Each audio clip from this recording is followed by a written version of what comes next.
If you are worried you have Lyme disease, or just like the outdoors, and want the peace of mind of knowing whether you have Lyme disease or not, there is a new Lyme screening test based on decades of research by Dr. Richard Marconi, a professor at VCU Medical Center. For more information, visit glymedx.com. That's glymedx.com, or email at info@glymedx.com. Infectious diseases, research, medicine, health. Welcome to Outbreak News Interviews. And now, broadcasting from the Outbreak News Skylar Studios in beautiful West Central Florida, here is your host, microbiologist and editor of OutbreakNewsToday.com, Robert Harriman. Now, Lyme disease is a topic that we've discussed on this show numerous times, as I try to get all sides of the story, all perspectives about this complicated disease. Well, joining me now is Lori Dennis.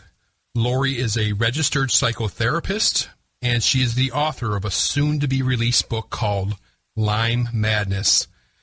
In addition, she's the mother of an adult son who has been suffering from chronic Lyme disease for more than 4 years. Hi, Lori, and welcome to the show. Hi, Robert. Thank you for having me. Yes, ma'am. I'm so glad to have you. For the audience, in case you're not aware, I have been syndicating some of Lori's blog posts. They're very well done, and she's really quite a good writer. So I'm quite excited for the book to actually come out. And let me go ahead and start out with this question. Now, you write these very passionate posts about Lyme disease. You have this upcoming book in a few months. What is the story behind the story concerning your writings? Sure. So I write a lot and passionately about this subject because I've been plunged into this world of chronic Lyme disease for the last 4 years. Certainly not by choice. My son he's an adult. He lives in the States. I'm in Canada.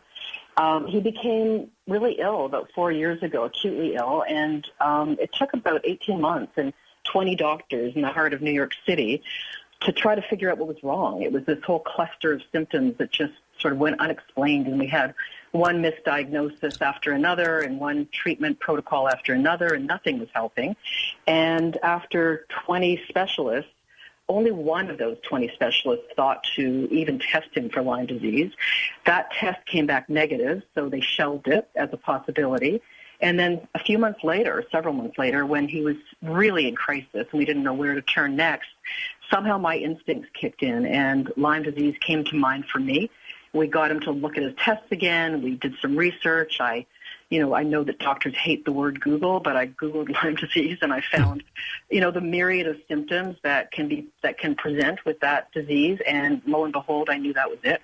So that became, that was part one of our journey, was trying to figure out what was wrong. And it was a nightmare to navigate this and to be so alone in all of it, the answers. And then part two has been to try to help him recover his health from this chronic disease. Okay, and that leads into my next question. And you write about this chronic Lyme, and you call it complex, multi-layered. Can you give my audience an explanation of what you're talking about? Sure. So chronic Lyme disease presents in a myriad of ways, but we do know for sure that it's a neurological disease that affects every single part of your body. It can affect anything. It affects your cells. It affects your tissues, your organs, your muscles, your joints, your gut, your brain, of course, is neurological, your nervous system. It is a multi-systemic illness that once you're infected, and if you have the infection for a certain length of time, it's a really, really difficult disease to treat and to try to eradicate because it becomes part of your entire being and it really affects you from head to toe. So it's really complex. And then to make it even more complex, all Lyme disease sufferers are facing a medical system all over the world where there's a tremendous amount of denial about the existence of this disease. And there's a tremendous amount of political underpinnings that are driving this disease so that most sufferers have a very hard time getting medical attention and support. Now, in one of your blog posts, you call it a do-it-yourself disease, and which to me sounds incredibly horrible. So is your personal experience just that? You had to diagnose, you had to research, you had to analyze all on your own? 100%. And we're not alone. And we're not alone. So that's true for everybody. Some people are lucky enough to find a doctor earlier in the game where they can really get some medical support, but that's rare. In fact, we are actually we're sort of new to this. There are people who've been suffering with this illness for decades who don't know what it is that's wrong. So, we're looking at 4 years, maybe 5 or 6. If I look back on it, I think my son actually had symptoms 8 years ago, but they were subtle, and we chalked them up to other things. But now I look back on it, it's probably 8 years. But I know many people, who've been suffering with this disease for decades and don't know what it is. And yes, we are all forced to be our own diagnostician, our own amateur sleuths, our own microbiologists, medical researchers. We have to figure out neurology and gastroenterology and immunology and rheumatology. And we have to really become experts in our bodies and in science and in people out there, very few professionals out there who are supporting Lyme sufferers. Now, that said, there is a handful, and I do mean a handful if you look at it sort of in the aggregate worldwide, who are, incredible in terms of being able to help us navigate this, but they're few and far between when you look at the medical system. So you have to really search far and wide to find a doctor who understands this disease, and likely as a Lyme sufferer, you understand it as well as they do, because we're all trying to figure it out together, the doctors that do actually support it.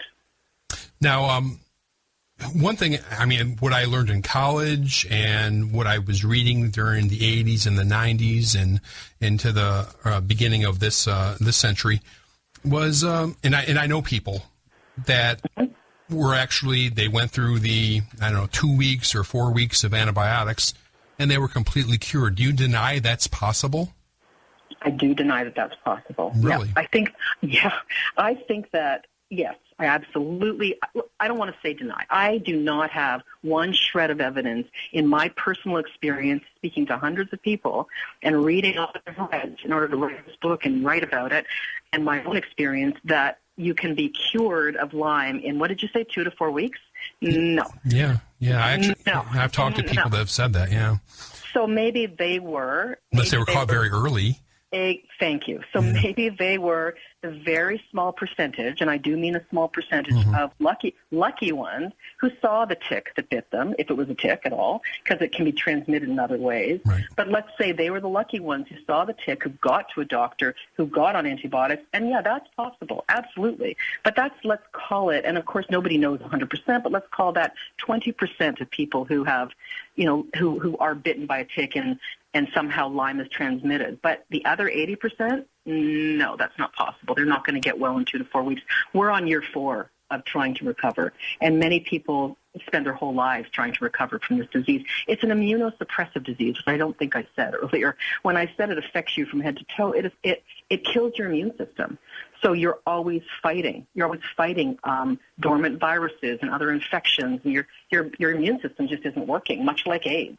And therefore, it takes a lot of work and a lot of trying to navigate this to get to a place of recovery. Some people say recovery is not even possible. You're lucky to get to remission.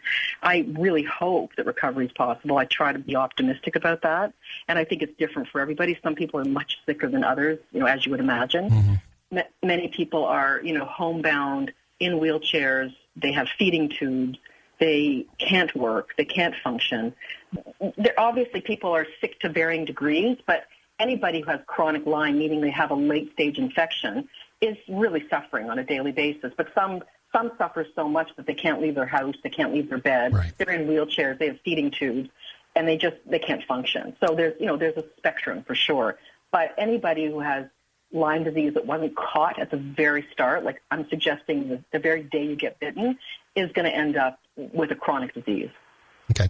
Now, when I first started writing on the internet was in 2009, and I can recall writing a story about Lyme disease, and it was very much in the traditional CDC lingo and all that. And I remember I got dozens and dozens of comments, and I had no idea that there was this army of people out there, and fortunately, I can't remember her name off the top of my head, but she runs the Georgia Lyme Disease Association, and we got into contact and we talked about it. So she kind of clued me in on all this. So it was a big surprise to me 7 years ago when I first started delving into writing on the internet. It's a very controversial thing, and it's even political. Can you explain why that is? It's really complicated. You know, I get asked that question all the time. Why is it so difficult to find a doctor that will treat you? Because, Lori, there's really no other diseases that are that controversial. No, you're 100%. Yeah, I mean. So as a result, there are that many people out there forming armies to try to combat the powers that be that are keeping this disease from being treated the way it needs to be treated. So there's been a widespread, and I'm seeing a global negation of this disease and the suffering for 4 decades, since the first inception, since they first saw the first outbreak in Lyme, Connecticut. There's been, a denial of this disease and what it does and how it's defined and how it affects people and how it should be treated and how it should be diagnosed. And, in fact, that's why you're hearing so much controversy. I'm sure you created a firestorm because people are outraged. We are all angry because this is just not the way we're supposed to be operating in a country like Canada or the U.S. We're supposed to be able to rely on the medical system to take care of us. And with Lyme disease, we cannot do that. So we have to do workarounds all the time. And not everybody has the resources to do that. So in Canada, for example, you will not find a doctor. I know one, actually. I know one doctor, whose name I won't mention, who actually does treat Lyme disease openly and publicly. That's it. And the others who have tried to treat Lyme disease beyond the 28-day prescribed guidelines by the IDSA have been taken to court. They've had their careers ruined, the practices closed in very, insidious ways, but they've really. So there's a lot of controversy. You're right. That would be an understatement. And there's this wide political chasm that, we may at some point see it narrowed. I hope so. And I know that we are forming a real critical mass, and there are people who are presenting to Congress and marching in Washington. And we just had a conference in Canada for the first time on Lyme disease. And we are writing and we are, speaking out loud because this is not okay. It's just not okay that people from coast to coast, from country to country, in 80 countries around the world are not getting the medical treatment that they need. Well, let me ask you a question. What is the motivation for anybody in the medical system to do something like that? That's a good question. I'm not sure that I'm qualified to give you specific answers as to why that is, but let me just tell you what we experience. Sure. Let's start with that. So what we experience in the Lyme world are a number of things. We experience that we are only provided this 2-tier testing method that has an extraordinary number of false negatives. We know that. We are told in the Lyme world that ticks don't cross the border. They don't cross states. They don't swim across oceans. They don't travel across continents. We know that's not true because people are sick and suffering every single day in the UK and Australia and, as I said, 80 countries around the world. We know that sufferers every single day are made to feel like they're crazy, malingerers, hypochondriacs. They're told that it's all in their head, that they should see a psychiatrist.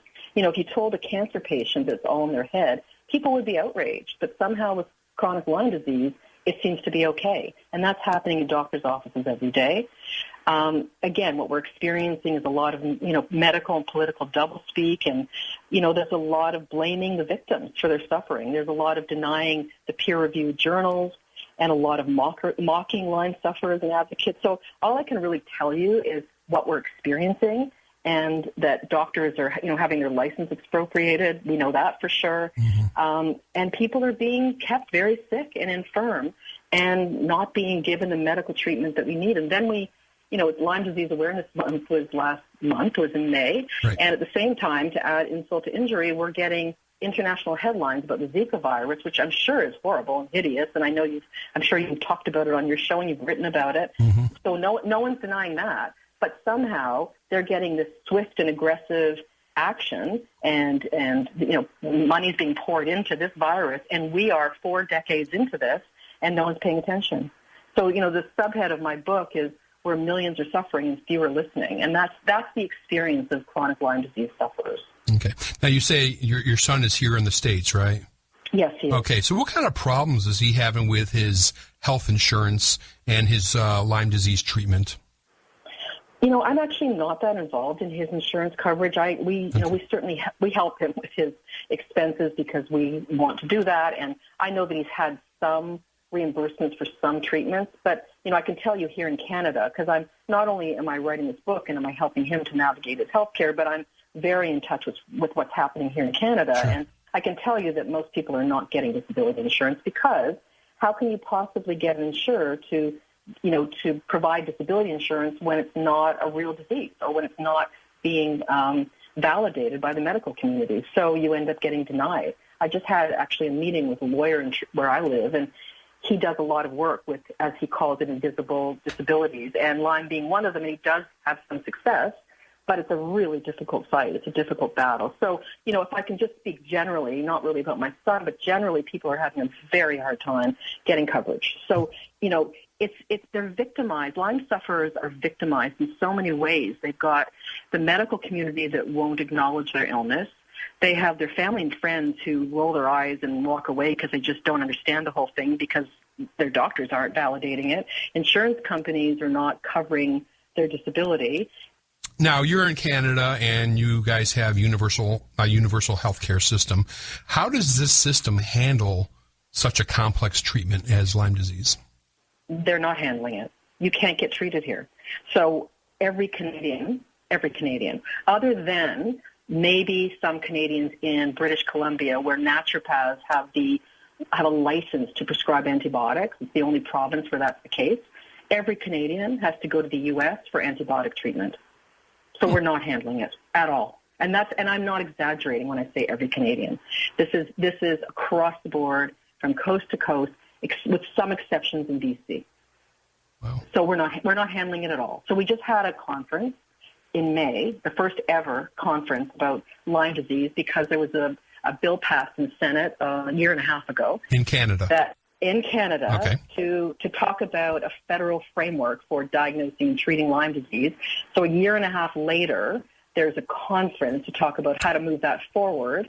And now we're at a point where nothing's happening still. So, there's a little bit of action, but people are suffering every single day and having to pay out of pocket to go to the U.S. for treatment. Oh, man. I had no idea. Now, yes. and the people that can't afford to do that, they're just out of luck. Exactly. Yeah. That's right. They're home, suffering without treatment, and there are many people like that. Exactly.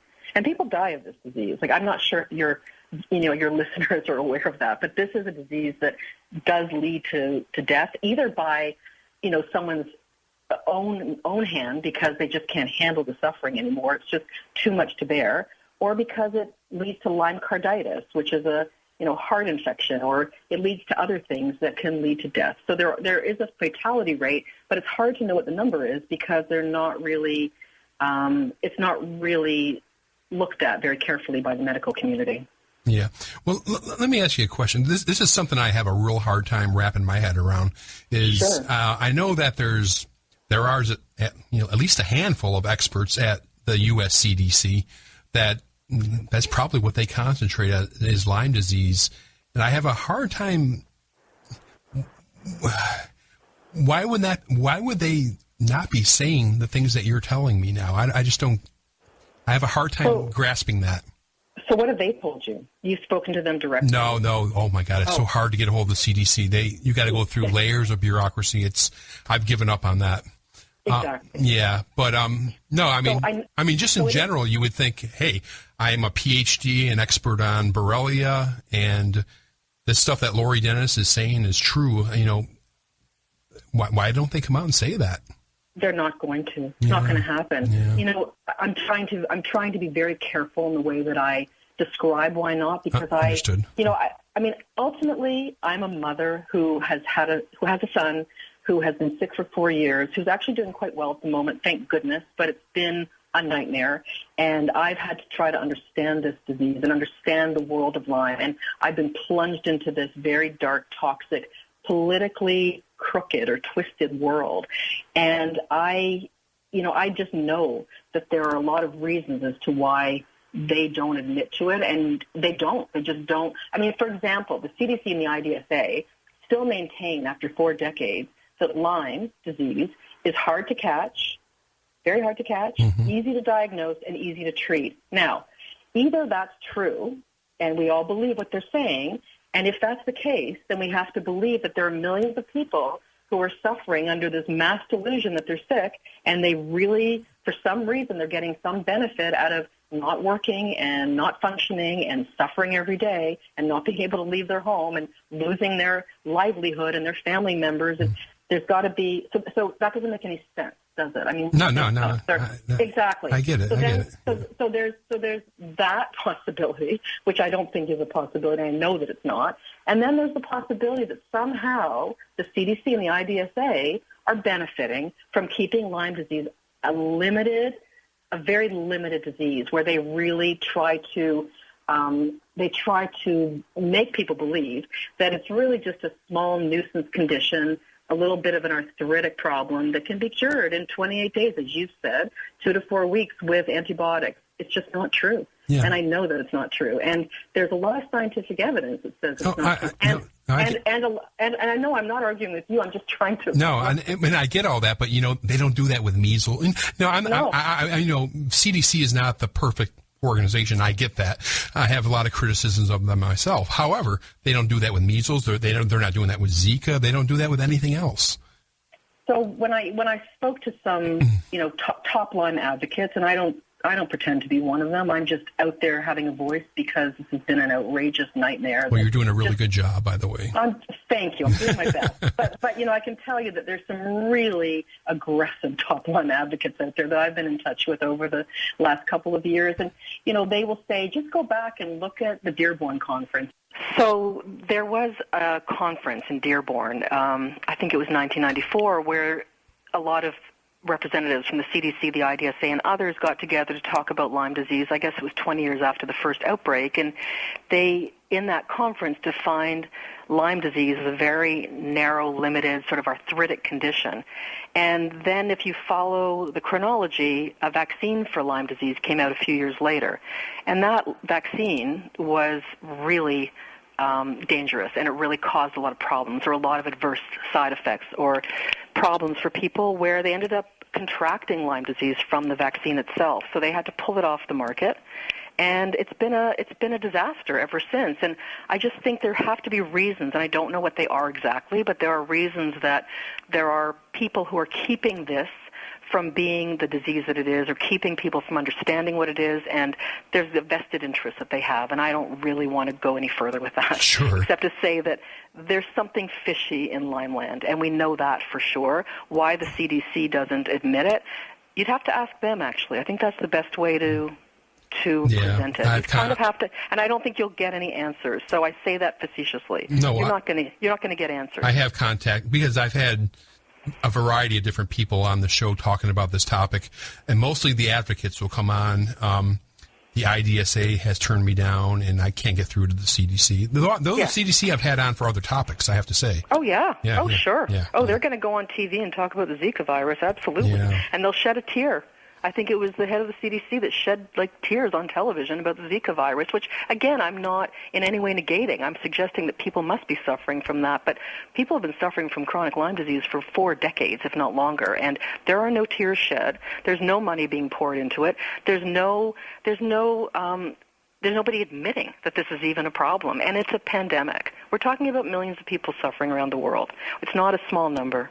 And, of course, we don't have absolute statistics because we have to look at different sources to try to figure it out, but there are no official statistics. The CDC, interestingly, took their number of 30,000 cases per year, and it jumped to 300,000 overnight last year. Now, that's odd. Sure. And we also know that that's underreported. We know that for sure. Okay. So, again, the best I can tell you is that the CDC, the IDSA, they maintain, and they have maintained for decades, that Lyme disease is difficult to catch, easy to diagnose, easy to treat, and then there are millions who will tell you otherwise because of their suffering. All right, Lori, let's go ahead and continue our discussion on Lyme disease, and let's talk about the media and Lyme disease. Is the media doing its due diligence with Lyme disease, or are they totally dropping the ball on this crisis? So the media is absolutely dropping the ball. I don't think anybody's doing a very deep dive. I think that, when we read about Lyme disease in the media, we tend to read about it on a very surface level. We read about ticks. And while ticks are part of the equation, it's really just the tip of the iceberg. I hate to say it. There's just so much more to it. And I think that's partly because, they're being fed by, I guess, the powers that be in the medical community in terms of what's going on. And I don't think anybody's really looking at this in a very deeply investigative way, which we're hoping will happen. I think there have been some articles that have been far, deeper in content, but they're few and far between. Okay. Now let's go into the term you coined, Lyme Madness. Sure. And one of your more recent articles was just that, in a nutshell. And you gave a whole list of different bullet points. And I'd like to go over these bullet points and have you comment on them or say whatever you want to say about them. If you have nothing to say, okay. All right. So you write, tell all Lyme sufferers that chronic Lyme does not exist or that it is difficult to catch, easy to diagnose, and easy to treat. Right. So that's exactly what the dogma is, and we've been hearing this for decades now, and it doesn't match in any way the reality of what Lyme disease sufferers are experiencing. So that's why there's this huge political chasm. I mean, I'm not suggesting that I'm giving you the reasons why this is happening, but that explains the big divide, because we're being told that it's difficult to catch, easy to diagnose, easy to treat, and then there are millions around the world saying that's not true. It's very easy to catch, it's very difficult to diagnose, and it's extremely difficult to treat. So you've got two dividing ideas. Okay. And some of these things you've already touched on, I understand that. Offer only a useless two-tier testing method that has an extraordinarily high rate of false negatives. Right. So there's a two-testing method, the ELISA and the Western blot, and in the U.S., in Canada, and other countries, all doctors that you go to that are in the conventional medical system will do a blood test. That's the ELISA test, and there are an extraordinary number of false negatives. So just like what my son had, that's the test he had in his 18 months of trying to figure out what was wrong, it came back negative. But when we did find a doctor that was Lyme literate, as we call it, we had a different test that showed that he had a positive result. So there are a lot of false negatives, and that's one way that we keep people from understanding what's wrong. Why? I don't think I can address why, but that is the case, that the diagnostic testing methods are not reliable. So let me piggyback on that. You said they finally did do some kind of a test that detected it in your son. Mm-hmm. Is this test not readily available? No, it's not. So, as far as I know, there might be 4 labs in the entire world, one in California, one in Pennsylvania, one in Germany, I can't remember where else. But there are about 4 labs worldwide. Maybe there are a few more that actually will test this in a way that's more reliable. Okay. That's our experience. Gotcha. That's puzzling. All right. Yes, it is. And, and when you keep I don't want to sound like I'm being evasive, because I'm really not trying to be evasive, but there's a reason that I've called this Lyme Madness. It is madness, and it's madness for so many reasons. It's madness because, and I don't mean to hijack your questions, but it's madness because it's a pandemic, and it's it's all over the world, and yet we're being told it's not really a problem. It's madness because it's so complex, and it's an AIDS-like illness, or we're being told it's just a little arthritic nuisance condition. It's madness because we're being medically ignored and negated. It's madness because we have to, figure this out ourselves, diagnose it ourselves, research it ourselves, try to find practitioners that will help us. You cannot rely on the medical system at all to be helped at all. I did post something on Facebook a while ago, and it said something like chronic Lyme disease is treated more humanely on Facebook than in most doctors' offices worldwide. I ended up with tens of thousands of people that this reached because it hit a nerve. It hit a nerve because it's true. I think when you get that kind of reach, you know that you're onto something. And I know I'm onto something because I'm listening to people talk about this every day. I see people in my practice with Lyme disease. I've had our own experience with my son. I'm part of many different groups, and I'm listening every single day, and I know that this is the case. So there are many reasons why it's madness. That title came about for a reason. Okay. Now, you said another bullet point is tell patients there's no Lyme here. That you mentioned this already. Ticks don't cross borders, et cetera, et cetera. People are being told that every day. Sure. Let me ask you a question. Prior to 1975, was there Lyme disease? I think so, yeah. I mean, if you look at some of the research studies, they say that Lyme disease, the bacteria itself existed, centuries ago. But I think that the first outbreak was in the early 1970s, where there was a larger number. All right. Now, this goes right up your alley as your profession. Make sufferers feel like they're crazy, malingerers, hypochondriacs, say it's all in their head. Elaborate on that. So when sufferers of chronic Lyme disease go to see a doctor, for the most part, they tell them that this is not Lyme disease. So when you're being told that what you think you have, and you've worked really hard to try to figure it out, and nobody else has helped you do that, when you're being told that that's not the case, but then they take it further and say, yeah, I don't think you're really sick. This is really something in your head, and you're going to have to go see a psychiatrist, go on antidepressants. You're just depressed. You're a middle-aged woman who, can't get through life.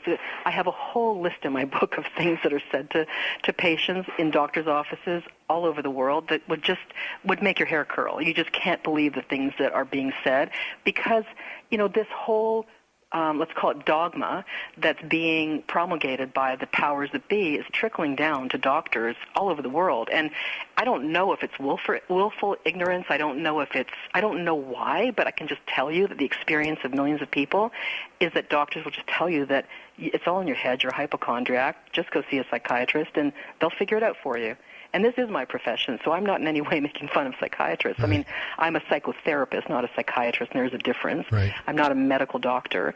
But in no way do I think that we couldn't use some emotional and psychological support because let's remember that Lyme disease is a neurological disease, so it does present a lot of the time as a psychiatric illness. So it can present as depression, anxiety, and all kinds of things because it's affecting your brain. Your brain is inflamed. So, that's true that we need some help from stem to stern. But to negate the sufferers and just say, we can't help you, go see a psychiatrist, it's pretty dismissive and invalidating.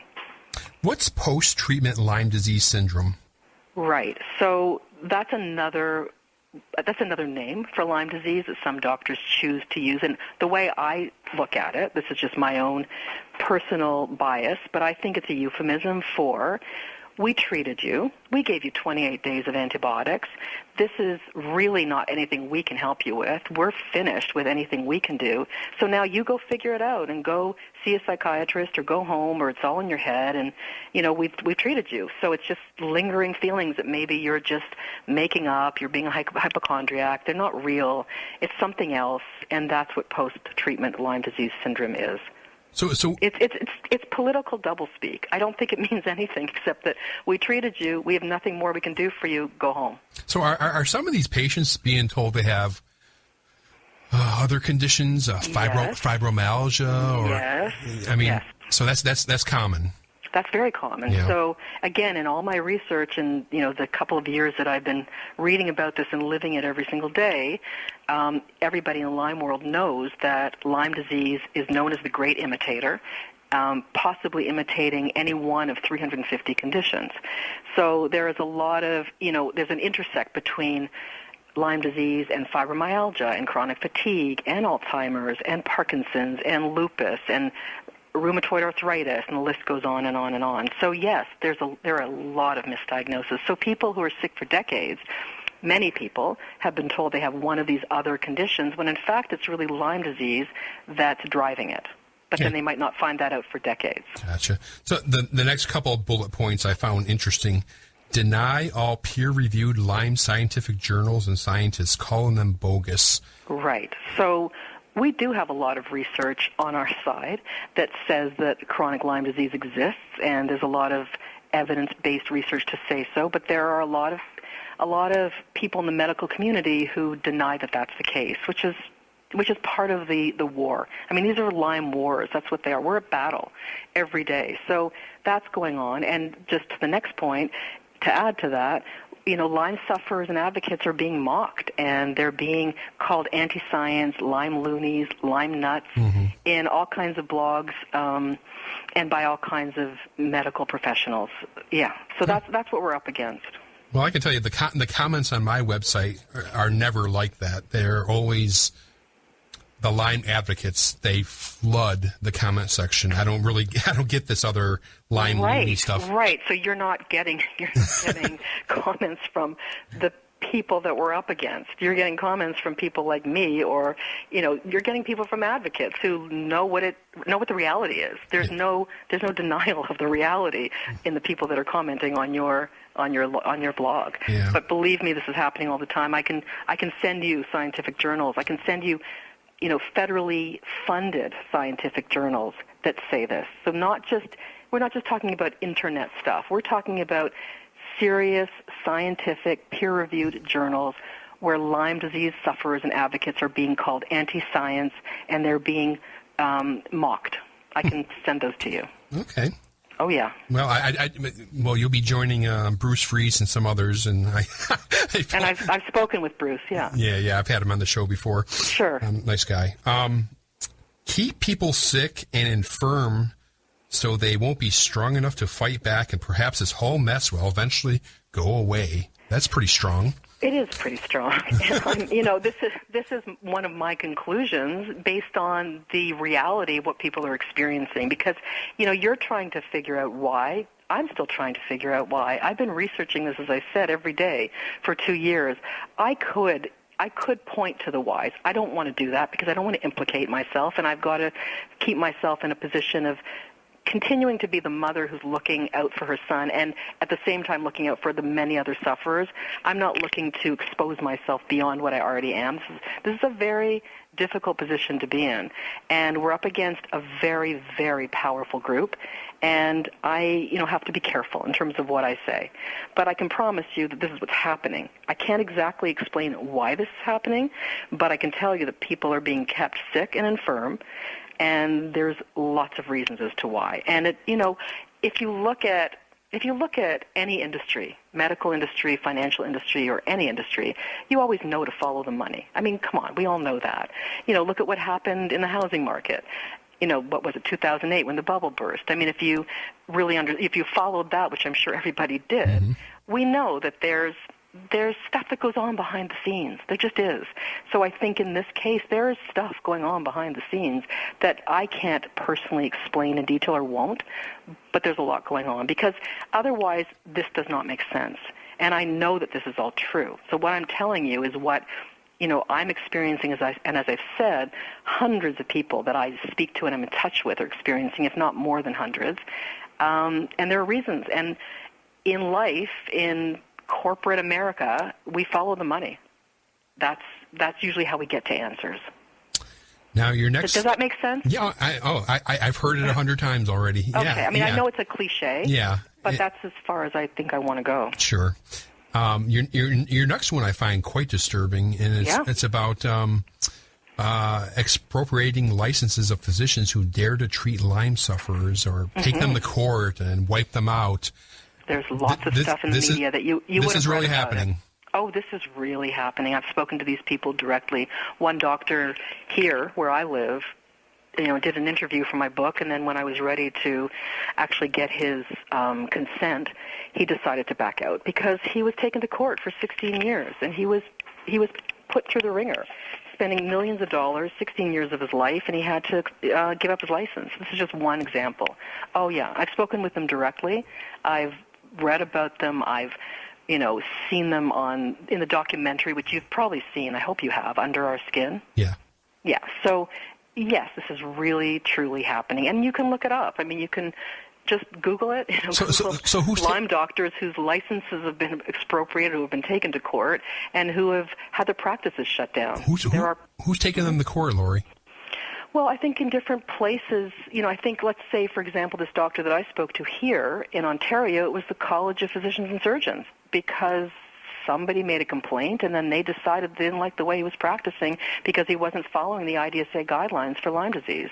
He was treating beyond the 28-day guideline where your friends got better, but nobody else does, or very few people do. And so he was treating Lyme disease, patients with antibiotics beyond 28 days. In addition to that, he was looking at things like, the quality of their water and the quality of their air, because when we have to recover from this disease, you have to look at every single area of your lifestyle and what you're taking in and what you're ingesting and your diet, and everything has to be scrutinized, because that's the only way to get to any form of remission or recovery.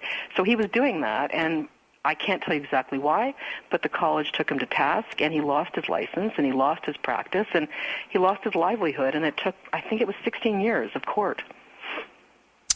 And he's only one example. So it's not like he's an anomaly. He's not an anomaly. The anomaly in Canada is a doctor who will actually treat Lyme openly, transparently.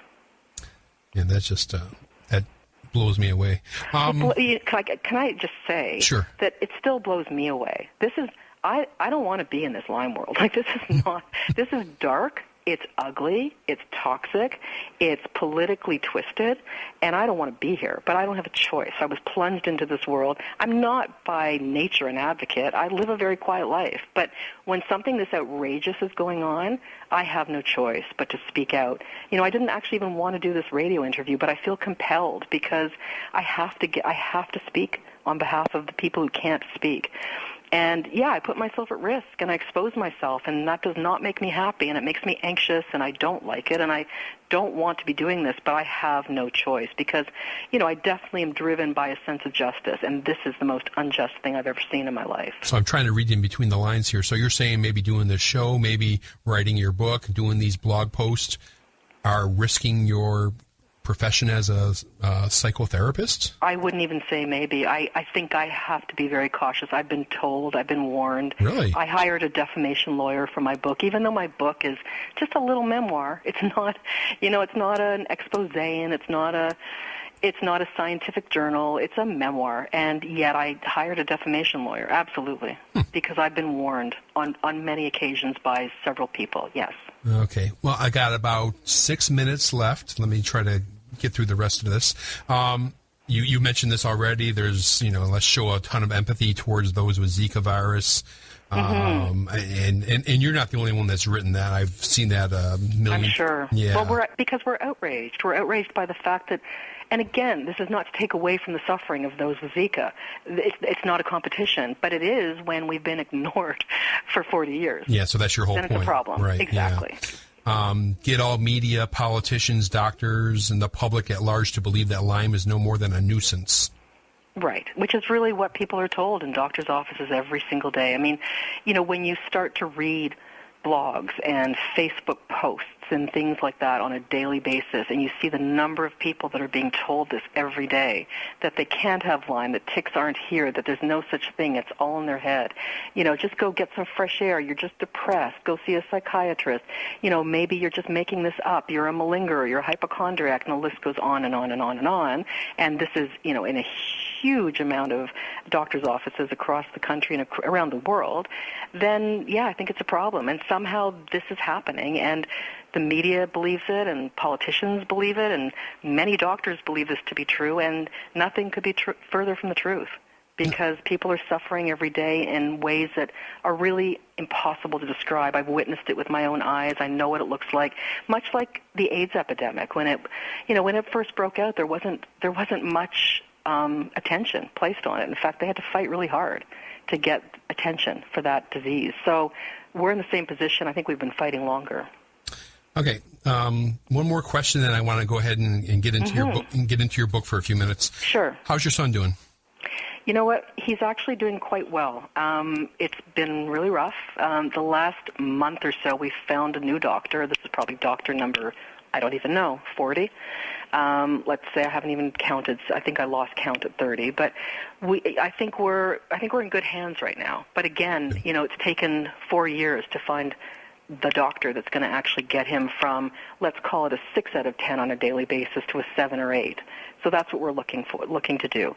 And it's all outside of the conventional medical community and conventional treatment. Okay, well, that sounds good. I'm happy about that. Thank you. Thank you. All right, now Lyme Madness. This is a book you wrote, and it's going to be out very soon.